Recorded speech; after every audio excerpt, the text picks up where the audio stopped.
Hello students. So today we will study lesson number 5, houses to live in. Our house protects us from the heat of the sun, cold, rain and storm. हमने पहले भी पढ़ा है house किसके लिए होता है, protection के लिए, ठीक है। यानी कि वो हमें प्रोटेक्शन देता है किन किन चीज़ों से, सन से, कोल्ड से, रेन से और स्टॉर्म से हमारी रक्षा करता है। We keep all our things in our house. हम अपने घर में बहुत सारी चीज़ें रखते हैं जो हमारी ज़रूरत की होती है। Our family lives together in a house, और हमारी फैमिली भी घर में रहती है। We call it our home, और ऐसे घर को जहाँ फैमिली रहती है, सब लोग एक साथ रहते हैं, उसको हम होम बोलते हैं, घर। Types of houses. Houses are of 3 types. 3 तरीके के हाउसेस होते हैं। First one is permanent, second one is temporary and third one is movable. Permanent का मीनिंग होता है स्थाई। स्थाई मतलब कि जो बदलता नहीं है, उसके लिए परमानेंट वर्ड यूज़ करते हैं, lasting for a long time. Temporary का मतलब होता है अस्थाई। अस्थाई मतलब कि lasting for a short time, ठीक है, यानी कि थोड़े समय के लिए जो हम जिसको हम यूज़ कर सकते हैं। एंड मूवेबल मतलब सबको पता है कि जो एक जगह से दूसरी जगह जा सकता है, मूव हो सकता है। So permanent houses are made of brick, stones and cements. जो भी घर हमारे जैसे घर है ना, जहाँ पे हम लोग रहते हैं, हम लोगों के घर कैसे हैं, ईंट पत्थरों से और सीमेंट से बने हुए हैं। तो ऐसे हाउसेस को हम परमानेंट हाउसेस कहते हैं। परमानेंट हाउस अगर आप देखें तो ये आपके सिंगल स्टोरी भी होता है, सिंगल स्टोरी हाउस होता है, और स्टोन से बने हुआ हाउस है। मल्टी स्टोरी बिल्डिंग जो होते हैं, फ्लैट्स होते हैं जहाँ पे, वो सब परमानेंट हाउस है। दे लास्ट वेरी लॉन्ग, यानी कि ये बहुत लंबे समय तक हमारा साथ देते हैं और हम इसमें रह सकते हैं। Brick houses are stronger than wood और मड हाउसेस। बट ऑब्वियसली जो भी पत्थरों से बने हुए घर होते हैं, स्ट्रॉन्गर मतलब मजबूत, वो ज़्यादा मजबूत होते हैं रेदर देन जो वुड और मड हाउसेस होते हैं। लकड़ी से बने हुए घर जो होते हैं या मिट्टी से बने हुए घर होते हैं, वो इतने मजबूत नहीं होते हैं। So temporary houses are made of wood, bamboo और mud. Temporary houses यानी कि जो अस्थाई हैं, जो ज़्यादा समय के लिए जो नहीं रह सकते हैं, तो उन वो वाले हाउसेस जो होते हैं वो किसके बनते हैं, वुड यानी लकड़ी के, बैम्बू बांस, या फिर मड मिट्टी के। They do not last very long, ये ज़्यादा लंबे समय तक नहीं चलते। आप यहाँ पे देख भी सकते हैं, ठंडे जो प्रदेश होते हैं वहाँ पे प्रेफर करते हैं वो लोग वुड हाउस, लकड़ी के बने हुए घर प्रेफर करते हैं वहाँ पे। या जहाँ पे बहुत ज़्यादा बारिश होती है तो वहाँ पे रूफ़, अभी आप रूफ़ के बारे में भी पढ़ेंगे, तो स्लोपिंग रूफ़ रहता है। तो टोटली वुडन हाउस है, a house made of would and leaves. ये पूरा वुड का बना हुआ है। वुड क्या होता है कि अगर हम ठंडे प्रदेशों में इसलिए बनाते हैं कि वुड जो है जैसे सीमेंट है, तो ठंडी में आप देखोगे ठंडा हो जाता है ना, तो जहाँ पे बहुत ठंडी होती है तो वो लोग वुड के बनाते हैं ताकि वो ठंडा ज़्यादा ना हो पाए। A house made of would and leaves. कुछ हाउसेस ऐसे होते हैं, जैसे आपने झोपड़ी देखी होगी कि वो वुड और लीव्स के बने हुए होते हैं, इस टाइप के भी होते हैं। तो ये जंगल में जब लोग स्टे करते हैं वहाँ पे, तो वहाँ पे इस टाइप के हाउसेस बनाते हैं। A house made of bamboo and thatch. जो आदिवासी लोग होते हैं, आदिवासी जो जंगलों में रहते हैं, वहाँ पे आप देखेंगे कि इस टाइप के हाउसेस होते हैं जो कि बैम्बू से बने होते हैं, और थैच यानी कि सूखे जो घास फूस होती है उसको थैच बोलते हैं हम, ठीक है। House made of straw and mud. जो मिट्टी के बने हुए घर होते हैं, गाँव में जैसे पहले होते थे घर की मिट्टी के बने हुए हैं घर, और स्ट्रॉ यानी कि जो घास फूस होती है उससे उसकी छत बनी होती है। तो ये अलग अलग टाइप के हाउसेस आपके बुक में पिक्चर्स दी गई हैं। नाउ मूवेबल हाउसेस, मूवेबल मतलब जो एक जगह से दूसरे जगह जा सकते हैं। तो movable houses are made of wood और कैनवस। जो मूवेबल हाउस होते हैं वो लकड़ी के बने हुए होते हैं, या तो वो कैनवस बोलते हैं, यानी कि हल्के जो भी चीज़ें होती हैं या कपड़े या जिस टाइप के भी, जैसे कि कपड़े का बना हुआ हो या कोई भी हल्की चीज़ों से बना हुआ जो रहता है, जो मूव हो सकता है आसानी से, तो उसको मूवेबल हाउसेस बोलते हैं। Some people move from place to place for their work. कुछ जो लोग होते हैं वो एक जगह से दूसरे जगह जाते हैं अपने काम के लिए। सो दे मेक मूवेबल हाउसेस, तो ये मूवेबल हाउसेस बनाते हैं। आपने देखा होगा जैसे कि वो लोहार वगैरह होते हैं राजस्थान साइड के, कई बार वो टेंट लगा के वहाँ रहते हैं, फिर अपना काम वाम करके वहाँ से चले जाते हैं जब उनके बिक्री हो जाती है सामान की, या उनके जो भी जिस पर्पज़ से वो आते हैं, कमाई के पर्पज़ से, कि अपना सामान लाया वहाँ पे बेचा और फिर वापस चले गए। तो इस टाइप के टेंट में रहने वाले हाउस होते हैं, या हाउस बोट होती है। ठीक है, ये टेंट वाला हाउस है, ये हाउस बोट है, और ये कारवां बोलते हैं, जो कि टायर पे जो घर टाइप का रहता है और वो मूव हो सके, तो उसको कारवां बोलते हैं। तो ये मूवेबल हाउसेस होते हैं ये सारे। Now glimpses live in houses on wheels called कारवांस। ठीक है, जो ग्लिप्सेस होते हैं वो, मीनिंग ऑफ ग्लिप्सेस इज खाना बदौश या बंजारा, जो कि एक जगह से दूसरे जगह जो लोग जाते हैं उनको खाना बदौश हिंदी में बोलते हैं या बंजारा बोलते हैं। A member of a race of a people who traditionally spend their lives traveling around from place to place. ठीक है, यानी कि ऐसे लोग जो जिनका ट्रेडिशन ही होता है एक जगह से दूसरे जगह जाते रहना, और वहाँ पे थोड़े टाइम के लिए रहना, फिर वहाँ से दूसरी जगह चले जाना, तो उनके लिए हम कौन सा वर्ड यूज़ कर सकते हैं? Glimpses. So glimpses live in a houses on the wheels called कारवांस। वो कारवांस में रहना प्रेफर करते हैं। कारवांस की पिक्चर यहाँ पे दी हुई है ना। A house boat is a floating house in a lake. Lake में जो फ्लोटिंग हाउस होते हैं उसको हाउस बोट बोलते हैं। ये नॉर्मली अगर आप देखें तो साउथ साइड में ये ट्रेडिशन बहुत ज़्यादा है। आप इंडिया में साउथ साइड में जाके देखेंगे तो हाउस बोट का बहुत ट्रेंड है वहाँ पे। Now soldiers, scouts and NCC cadets live in canvas tents while campaigning. तो सोल्जर्स यानी हमारे जो जवान हैं देश के, स्काउट एंड गाइड जब आप बड़ी क्लासेस में जाओगे तो एनसीसी स्काउट्स गाइड्स के लोग होते हैं जो कि परेड करते हैं। आपने देखा होगा 26 जनवरी 15 अगस्त पे, तो स्कूल लेवल पे और कॉलेज लेवल पे ये एक होता है जिसमें आप सोशल सर्विस करते हैं और बहुत सारी छोटी मोटी ट्रेनिंग दी जाती है।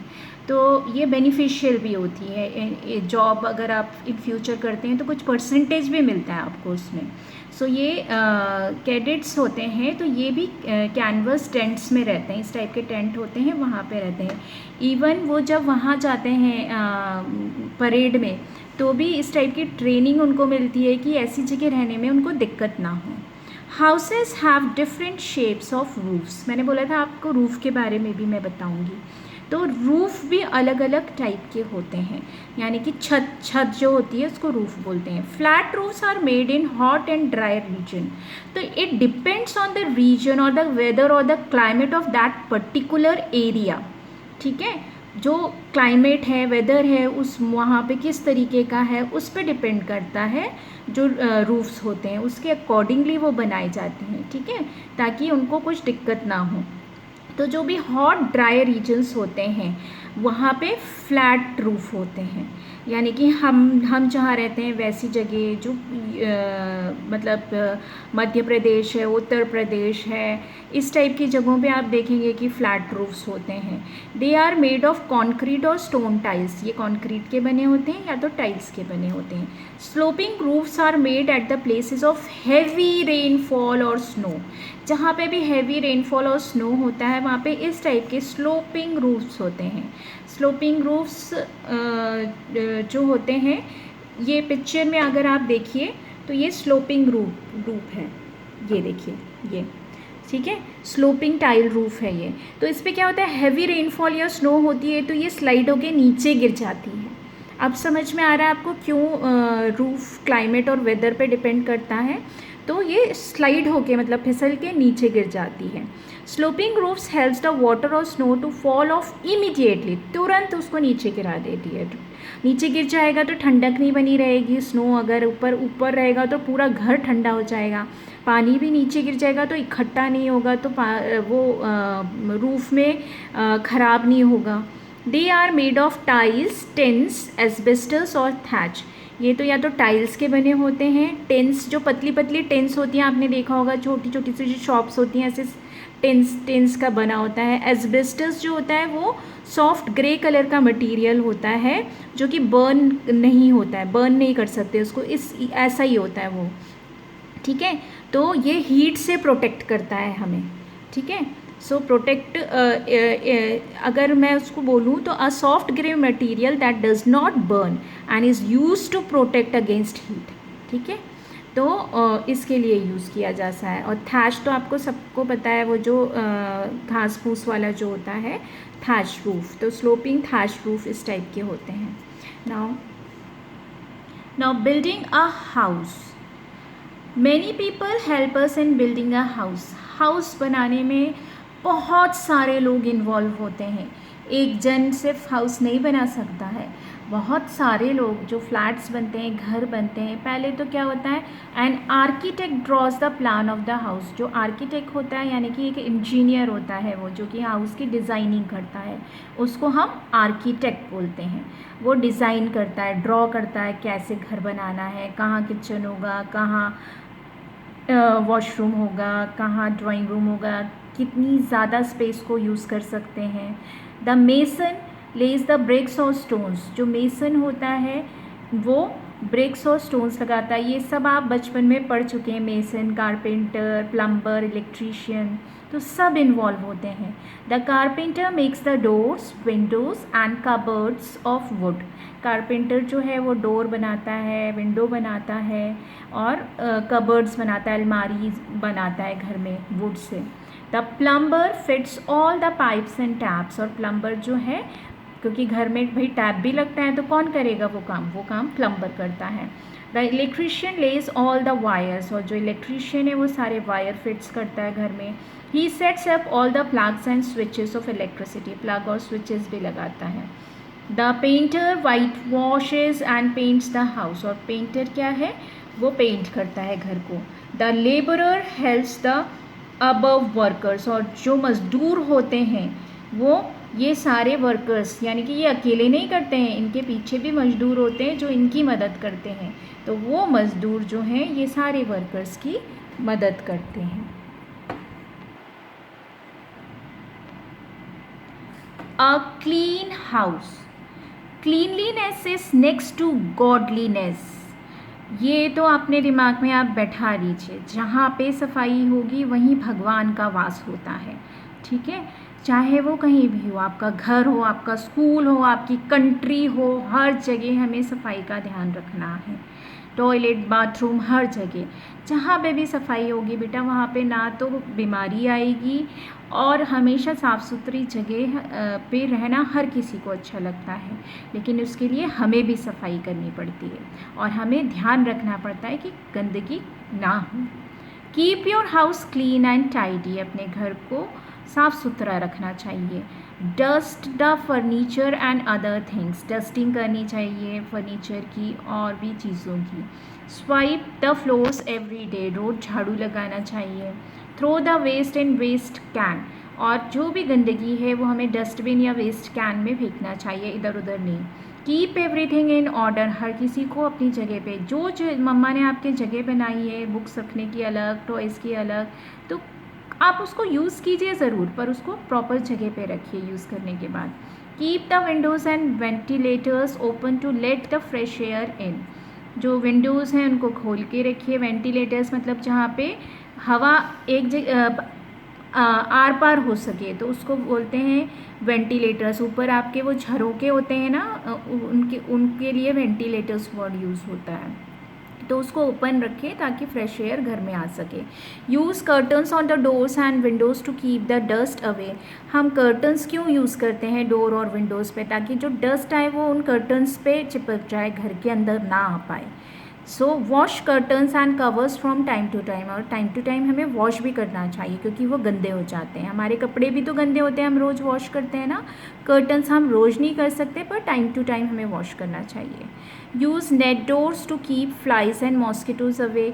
और घर में जाली के दरवाजे, नेट डोर होने चाहिए ताकि मक्खी और मच्छर घर में ना आ सकें। Toilets must be cleaned and washed every day. Toilet तो बहुत ज़रूरी होता है। जिसके घर में टॉयलेट साफ़ नहीं है, मतलब कि सफाई का कोई फ़ायदा नहीं है, क्योंकि टॉयलेट क्लीन होना बहुत ज़रूरी है। ठीक है, तो हर दिन हमें ध्यान रखना चाहिए कि हमारा टॉयलेट गंदा नहीं हो।